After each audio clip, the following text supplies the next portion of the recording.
So, it finally happened.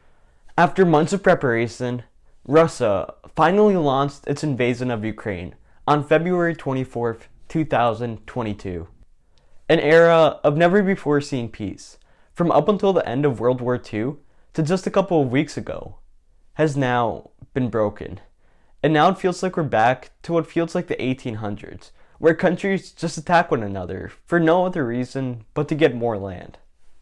But in the midst of all this, with misinformation being rampant, what led to this? And more importantly, what will be the outcome? Well, thankfully, that's what I'm here for. So buckle up, buckers, and let's get started. Принято решение о проведении специальной военной операции.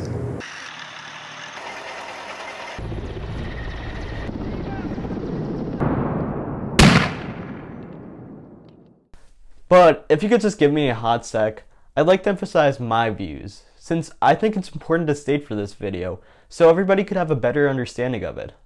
I'm anti-war, and I see this as an unprovoked conflict, which is entirely Russia's fault and should have never happened, as now people from both nations are bearing the cost of it, and probably won't recover for decades to come. And with that said, let's get started. Russian and Ukrainian history is deeply intertwined, and a lot of the origins of the conflict can be traced back to this. Kiev is a very old town, which was originally a trading hub, as it lied on the river Dnieper, which accessed the Black Sea. A majority of Slavs presided here, and they eventually grew so prominent that they decided to make a united Slav state called the Kievan Rus. And who else to lead them but a Viking called Oleg? 'Cause why not? A couple of years later, Vladimir the Great came in, and he accepted Orthodox Christianity into the region, as well as conquering more land and uniting the Slavs of the whole entire region of what would eventually make up Ukraine, Belarus, and Russia. And from that moment on, Putin declared Ukrainians and Russians as one people. But a couple centuries later, instability struck. Conflict started to erupt in different states of the nation, and sectionalism struck its dirty hand in the Kievan Rus, one that couldn't be recovered from. The Mongols, going on their rampage, decided to take heat from Russia and attacked from the east, taking a large part of their land. From the west, a couple centuries later, the Polish-Lithuanian Commonwealth struck and took the rest of the land for themselves. From then on, the two regions became separate, with the Mongols establishing the Golden Horde in Russia, and Ukraine being part of the Polish-Lithuanian Commonwealth. Both formed different cultures and identities that only imperialism and coercion could mend. This is where a lot of the current conflict stems from today, as Ukraine sees itself as the ancestor state of the Kievan Rus, as it was founded in Kiev. On the other hand, Russia also sees itself as the ancestor state, because it views itself as the only successor state of the Kievan Rus. This has led to some ideological conflict, such as how in 2019, Ukraine created their own Orthodox church instead of following the Russian one. But amidst all this, Ukrainian culture didn't die out, and that's because of the Cossacks. These were a group of warriors who fled to the vast open frontiers to escape subjugation from feudalism, embracing their nomadic roots. They were made up of slaves, peasants, refugees, and anybody else who wanted to join, making a free and fair society. They eventually grew powerful and became instrumental in leveraging autonomy and powerful armies to the Polish crown. But then, self-determination struck. Ukrainian ideas of independence became the Cossacks, and they wanted to maintain their self-autonomy. This led to them wanting to be treated fairly, and if you didn't, they just ditched you, just like what happened in the Second Northern War. The Polish crown started to undermine them, so they just allied themselves with Moscow. However, this alliance is still pretty contentious to this day, as it isn't clear whether this action meant for greater Russian integration, or if it was just a military alliance. But it doesn't matter anyway, because imperialism and other shenanigans. Due to some shenanigans that were happening in Poland, they got partisan between three states: Russia, Prussia, and Austria. And finally, after a couple centuries, Ukraine finally got reunited with the motherland. Well, most of it anyways. The very western part of Ukraine got partisan to the Austrian Empire, but it was only a small minority of the land. However, it's still important to keep in mind. Great, right? I mean, I'm sure everything would be just the same as it was in the 900s. I'm sure there had been no changes in culture, and they each share the same identity, because as Putin said, Russians and Ukrainians are one people. Not even close. So, you know what that means?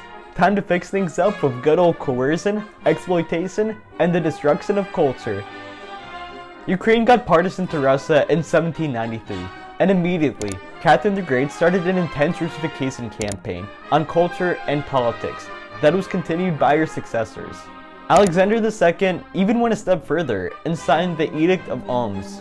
This banned Ukrainian language publications, removed existing Ukrainian language publications, and prohibited performances, restricting intellectual and creative activity in Kiev. This all continued until the 1900s, when things got a little bit freaky with the incapability of the Tsar, weakening military prowess, feudalism being bad, and instability in general. It was time for a new Russia, so if the power gap opened, the Bolsheviks came in and decided to spice things up a bit. During the Russian Civil War, there's instability all around the Russian Empire. While the mainland was getting rocked, Ukraine decided to have a war for independence, which was very complex and took many different forms with many different alliances. But eventually, even though Ukraine fought valiantly, they lost to the Soviet Union and were put under new management. Well, only the East was given to the Soviet Union. The West was given to Poland to secure peace with them, because after 123 years off the map, they were out for blood, which I'm sure wouldn't backfire at all. But you want to know what else backfired? Collectivization of farming, which caused Holodomor, a man-made famine which killed for 4 million people, because Stalin just hated the kulaks. Yeah, so in order to collectivize farming, Stalin made kulaks, the wealthy farmers who had a monopoly on the industry, illegal and sent them to the gulags. Stalin then wanted the peasant farmers to move to the kulaks farm, which was this huge giant estate, because he viewed that it would be more efficient if the farmers worked together on this big giant farm than if they worked individually on their smaller farms. However, many peasant farmers refused to take part in this plan because Lenin's new economic policy gave them more freedom, and they weren't ready to relinquish that. So, what was Stalin's solution? Send them to the gulags, of course. Since all the farmers were in the gulags, there wasn't a population of people who knew how to farm, leading to a famine. On top of all this, Stalin continued to export food to other countries, denying that there was a famine, only making this famine worse. So, as a result of this, over 4 million people died, a majority of them being Ukrainians. So, yeah, not looking too hot there. Cut to 1939. Poland is getting double comboed and is annexed by both Nazi Germany and the Soviet Union. And finally, after all this time, Ukraine is reunited with Russia. Now, with Ukraine having a very limited number of people, Stalin decides to bring in people from Russia to repopulate Ukraine, further erasing their culture and bringing in even greater Russification. But amidst all this, some people stood up. Things started to look up for Ukrainians with the rise of the political force known as the 60s. These were a generation of educated Soviet people who entered politics and culture in the 50s and 60s and had a much more modern approach to politics. They defended the national culture and language of Ukraine and coupled with the Helsinki group who demanded equality for Russian Ukrainians. Nationalism started to brim. Although the authorities weren't too happy about this and heavily censored them, it started a trend all throughout the Soviet Union, with many nations starting to recognize their own nationalism and wanting sovereignty.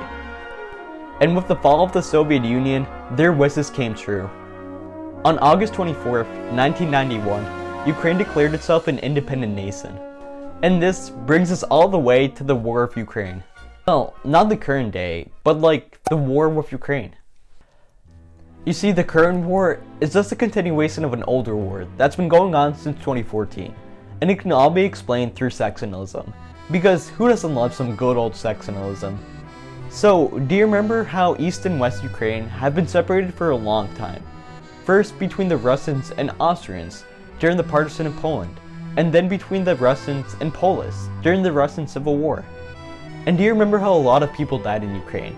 So Stalin brought in a lot of Russians to repopulate the nation, who settled mostly in the east. Well, who would have known that it would lead to a population in the West who is more accustomed to Western culture and wants to be more closely associated with the West by joining the EU and NATO, and in the East, a population who identifies as Russian and wants to be closer associated with Russia. Come 2013, and a pro-Russian president, Viktor Yanukovych, is in office. He of course wants to be closer assimilated with Russia, so when an EU free trade agreement comes to his desk, he rejects it because he wants closer economic ties with Russia. However, a lot of pro-Western Ukrainians, which at this point aren't only in the West, but are slowly spreading throughout the country, want this integration with the EU. So in response, protests break out mostly in the western part of Ukraine, called the Euromaidan protest. Originally, these protests were only directed at the economic plan, but coupled with press censorship and a government crackdown on corruption, which many people viewed as a politically motivated witch hunt, it burgeoned into rooting out government corruption, abuse of power, human rights violations, and the toppling of the president. The seeds of unrest were sown in Ukraine, and protests started to escalate. Street battles erupted in Kiev and other towns, and by the end of the protests, over 100 people were dead. However, their efforts were not in vain, and they managed to impeach Viktor Yanukovych and instill a pro-Western government, which signed the EU Free Trade Association Agreement. And this event is known as the Revolution of Dignity. However, this angered a lot of the eastern part of Ukraine, since, as you know, they want to be closer assimilated with Russia. So, in response to this impeachment, they took to the streets and started protesting. This was the case in Crimea, which I'm sure a lot of you guys have heard about recently. But keep in mind, this is still 2014, still 8 years before where we are now. Russia, seeing that they're in a pickle, decided to take advantage of this situation, and this is due to a number of reasons to understand this invasion. First, as you know, having a pro-Western government could be very dangerous for Russia, as if they ever get lovey-dovey with the West, then they might end up joining NATO, and that would be disastrous. As you see, Russia's geography is pretty bad. Russia's in the North European plain region, and as you could expect, it's pretty plain, providing no natural defenses for them. To make matters worse, the region starts in Germany and expands eastward like a triangle, making it so that it basically engulfs the whole entire western border of Russia. This is why, no matter what time period Russia has been in, they've always tried to make border states westward. Think the Warsaw Pact or the Russian Empire. So an invasion wouldn't be that easy. Now, if they got Ukraine, it'd be a lot easier to fend off a Western invasion, as now there wouldn't be as much land, and there'd be distance to the Russian mainland. Secondly, there's an economic reason. Russia is a petrostate, meaning it's a global superpower through its exports of natural gases and oil. It has a huge market in Europe, with over 35% of the EU's gas supply coming from Russia, and over half of Germany's natural gas supply coming from them as well. And that's because it's the only country in Europe who can supply other European countries with it, as it's the only petrostate in Europe. But here's where Ukraine comes in. In recent years, it's been found that Ukraine is sitting on tremendous amounts of oil and gas.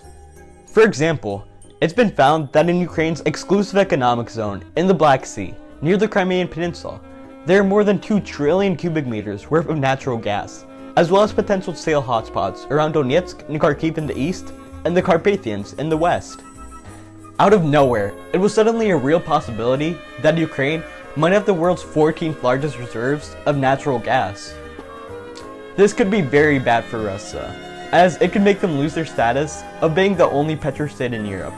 And of course, the West would very much rather prefer to buy oil and gas from Ukraine than Russia. But Ukraine was still a very poor country during this time, and they couldn't take advantage of their natural resources. To combat this, they started giving rights to Western companies to start drilling there for them. Thirdly, Crimea was originally a Russian land until 1954, when it was given to Ukraine for economic reasons. So there are a lot of people there who identify as Russian and support Russian policies and want closer integration with them.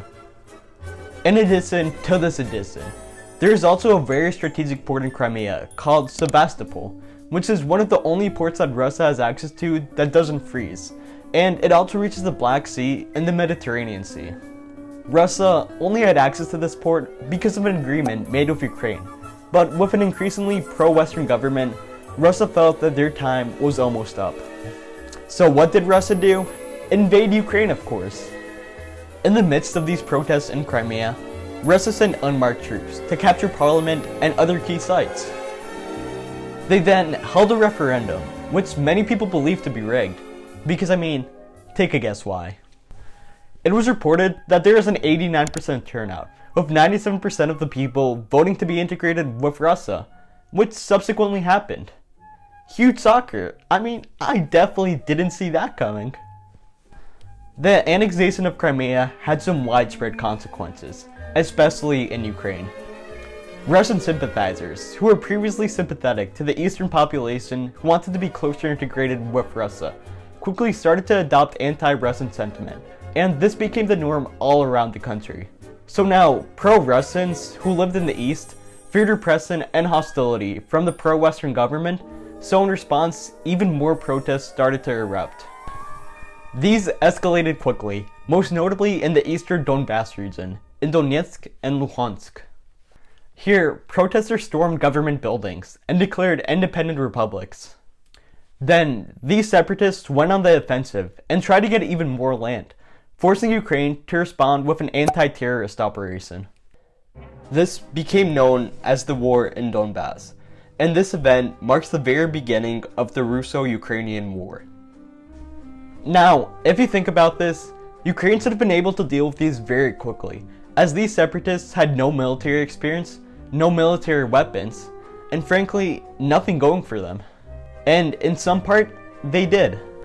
Kharkiv, which also declared independence, was brought back to Ukraine through military force within a short while.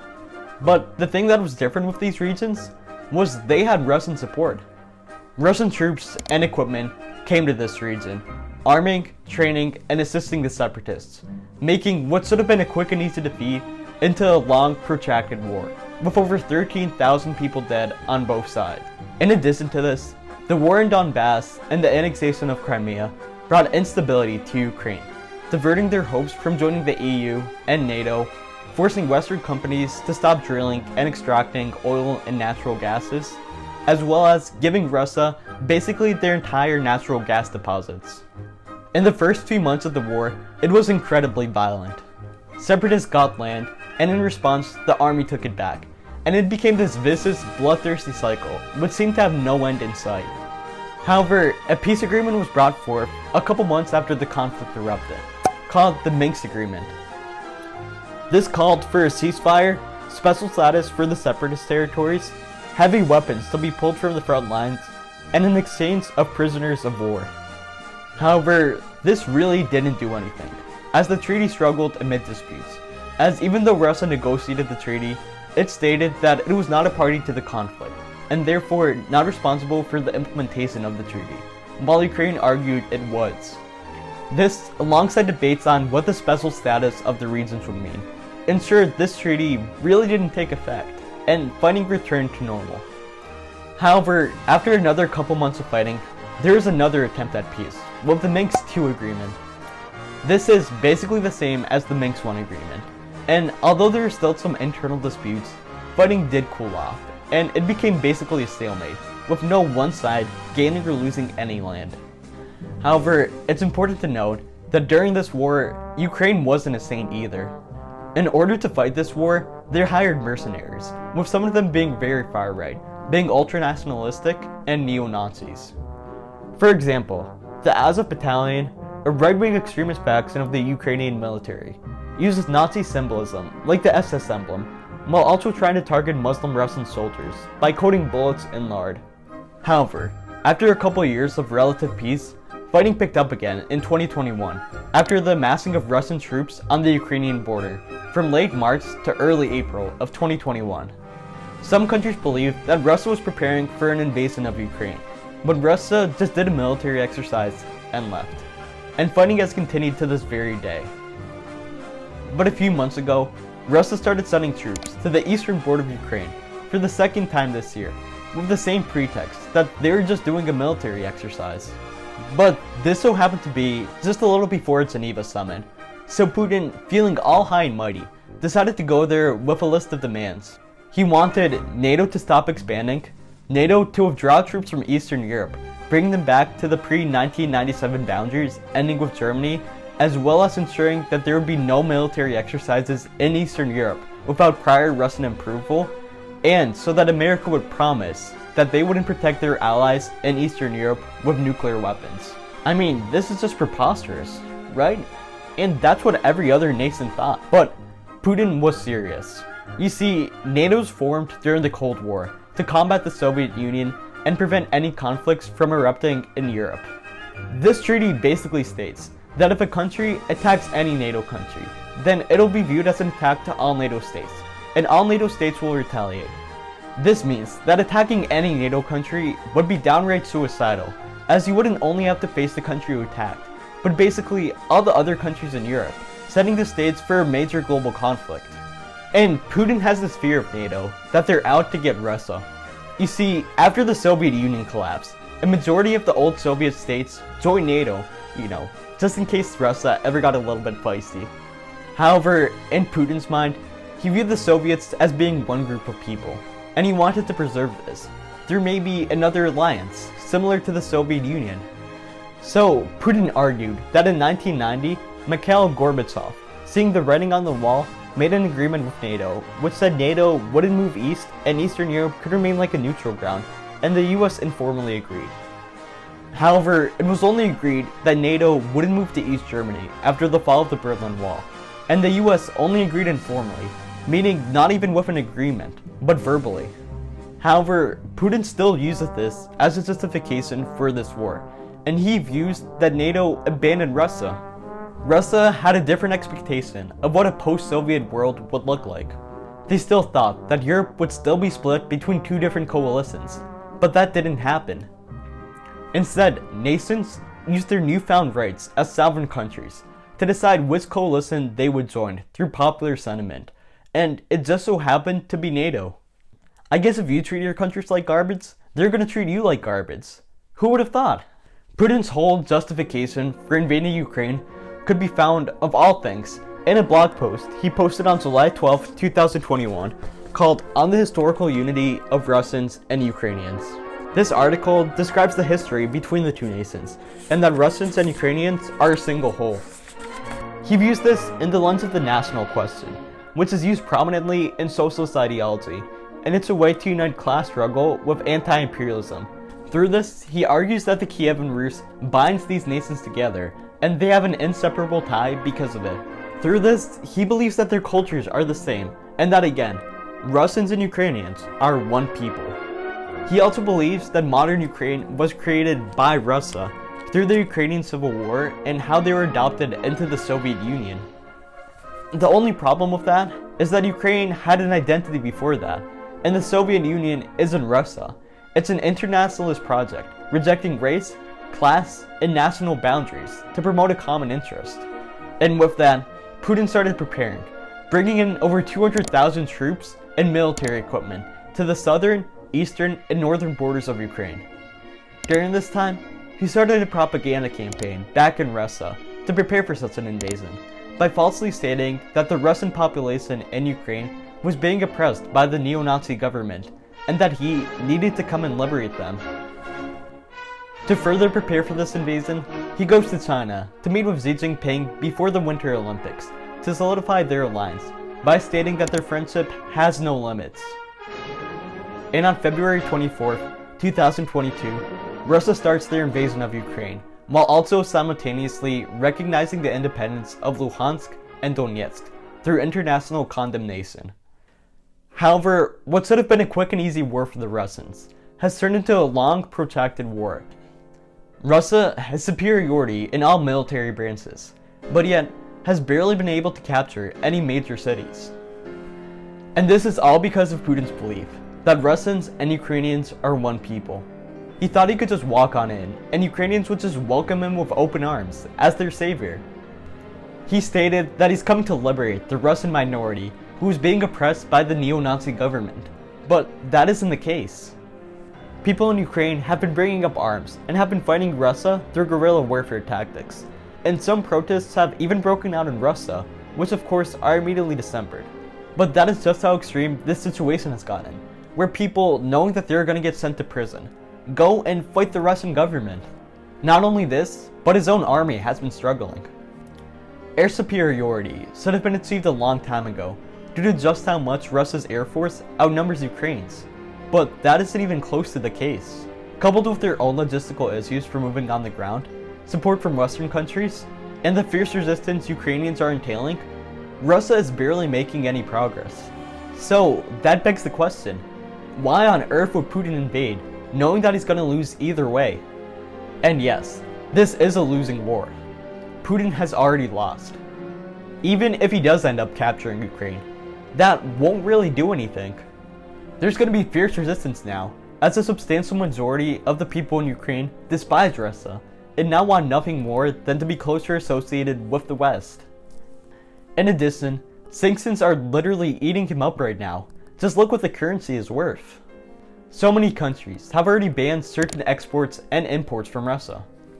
They're trying to get their businesses to leave Russia in order to make Russia isolated. And do you think the people of Russia are going to be happy? Of course not. The oligarchs, which Putin needs support of due to the nature of the country, also aren't too happy, as sanctions are literally making them lose wealth by the minute. Not only is there going to be unprecedented economic downturn due to the sanctions, which include oil and gas, and if you remember, they're Russia's main export, but also fierce instability, and who knows, maybe Putin will even be thrown out of office as a result of this. Propaganda can only take you so far, but once quality starts deteriorating, who knows what will happen.